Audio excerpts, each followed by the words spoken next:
ನಮಸ್ಕಾರ ಎಲ್ರಿಗೂ. ಇವತ್ತೊಂದು ಹೊಸ ರೆಸಿಪಿಯೊಂದಿಗೆ ಬಂದಿದ್ದೇವೆ. ನಮ್ಮನೆ ಹತ್ತಿರದಲ್ಲೇ ಅತ್ತಿ ಮರ ಇತ್ತು. ಹಾಗಾಗಿ ಅಮ್ಮ ಹೇಳಿದರು ಅತ್ತಿಕಾಯಿಯ ಪಲ್ಯ ಮಾಡುವ ಅಂತ. ಇದು ಅತ್ತಿ ಮರ.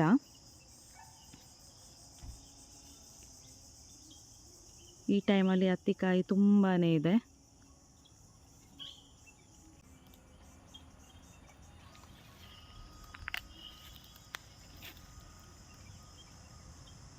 ಈ ಅತ್ತಿಕಾಯಿಗಳನ್ನು ಚೆನ್ನಾಗಿ ತೊಳೆದು ಈ ರೀತಿ ಕಟ್ ಮಾಡಿ ನೀರಿಗೆ ಹಾಕ್ಕೊಳ್ಬೇಕು. ಅತ್ತಿಕಾಯಿ ಪಲ್ಯಕ್ಕೆ ಬೆರಕೆಗೆ ಹೆಸರನ್ನು ಕೂಡ ಆ್ಯಡ್ ಮಾಡ್ಕೊಳ್ತಿದ್ದೇವೆ. ಮೊದಲು ಹೆಸರನ್ನು ಒಂದು ಅರ್ಧ ಬೇಯಿಸಿಕೊಳ್ಳುವ.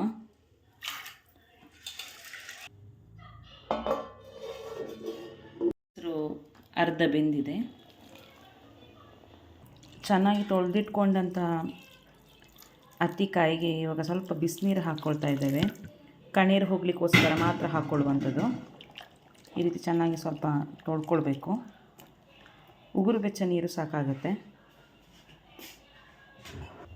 ಇವಾಗ ಇದಕ್ಕೆ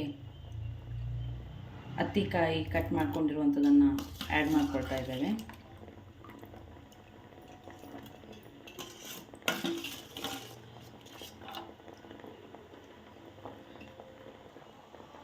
ಹೆಸರು ಅರ್ಧ ಬೆಂದಾಗ ಕಟ್ ಮಾಡ್ಕೊಂಡಿರುವಂಥ ಅತ್ತಿಕಾಯನ್ನು ಹಾಕ್ಕೊಂಡ್ರಾಯಿತು. ರುಚಿಗೆ ತಕ್ಕಷ್ಟು ಉಪ್ಪು, 1 ಚಿಟಿಕೆಯಷ್ಟು ಅರಿಶಿನ ಹುಡಿ, ಸಣ್ಣ ತುಂಡು ಬೆಲ್ಲ, ರುಚಿಗೆ ತಕ್ಕಷ್ಟು ನಿಮಗೆ ಎಷ್ಟು ಖಾರ ಬೇಕೋ ಅಷ್ಟು ಖಾರವನ್ನು ಆ್ಯಡ್ ಮಾಡ್ಕೊಳ್ಬೋದು. ಖಾರದ ಹುಡಿಯನ್ನು ಕೂಡ ಹಾಕ್ಕೊಳ್ಬೋದು, ಮೆಣಸಿನ ಹುಡಿಯನ್ನು. ನಾವಿಲ್ಲಿ ಕಡ್ದಿಟ್ಕೊಂಡಂತಹ ಮೆಣಸಿನ ಪೇಸ್ಟನ್ನು ಹಾಕಿದ್ದೇವೆ. ಇದಕ್ಕೆ ನಾವು 1 ಗ್ಲಾಸ್ನಷ್ಟು ಮಜ್ಜಿಗೆಯನ್ನು ಹಾಕ್ಕೊಳ್ಳುವ. ಇದನ್ನೀಗ ಚೆನ್ನಾಗಿ ಬೇಯಿಸ್ಕೊಳ್ಳುವ. ಈ ಪಲ್ಯಕ್ಕೆ ನಾವೊಂದು ಮಸಾಲೆ ಮಾಡಿಕೊಳ್ಳುವ. 1 ಟೀ ಸ್ಪೂನಷ್ಟು ಜೀರಿಗೆ ತಗೊಂಡಿದ್ದೇವೆ, ಅರ್ಧ ಟೀ ಸ್ಪೂನಷ್ಟು ಸಾಸಿವೆ, 1/4 ಕಪ್ಪಿನಷ್ಟು ಕಾಯಿ ತುರಿ. ಈ ರೀತಿಯಾಗಿ ತರಿತರಿಯಾಗಿ ರುಬ್ಬಿಕೊಳ್ಬೇಕು. ನೀರು ಹಾಕುವ ಅವಶ್ಯಕತೆ ಇಲ್ಲ. ಈಗ ಚೆನ್ನಾಗಿ ಬೆಂದಿದೆ ಇದು. ಇದಕ್ಕೆ ನಾವು ರುಬ್ಬಿಟ್ಟಿರುವಂತಹ ಮಸಾಲೆಯನ್ನು ಆ್ಯಡ್ ಮಾಡಿಕೊಳ್ಳುವ. ಇದನ್ನು ಚೆನ್ನಾಗಿ ಮಿಕ್ಸ್ ಮಾಡಿಕೊಳ್ಳುವ.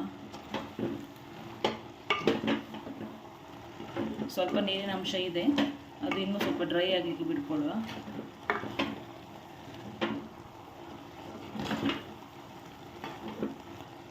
ಇದು ಡ್ರೈ ಆಗೋ ಹೊತ್ತಿಗೆ ಒಂದು ಸಣ್ಣದಾಗಿ ಒಗ್ಗರಣೆ ಹಾಕ್ಕೊಳ್ಳುವ. ಒಂದು ಬಾಣಲೆಗೆ ಸ್ವಲ್ಪ ಎಣ್ಣೆ, ಇದಕ್ಕೆ 1 ಸ್ಪೂನ್ನಷ್ಟು ಉದ್ದಿನಬೇಳೆ, 1 ಟೀ ಸ್ಪೂನ್ ಸಾಸಿವೆ, ಬೇಕಿದ್ದರೆ ಕರಿಬೇವನ್ನು ಆ್ಯಡ್ ಮಾಡ್ಕೊಳ್ಬೋದು. ನಾವು ಆ್ಯಡ್ ಮಾಡ್ಕೊಳ್ಳಿಲ್ಲ.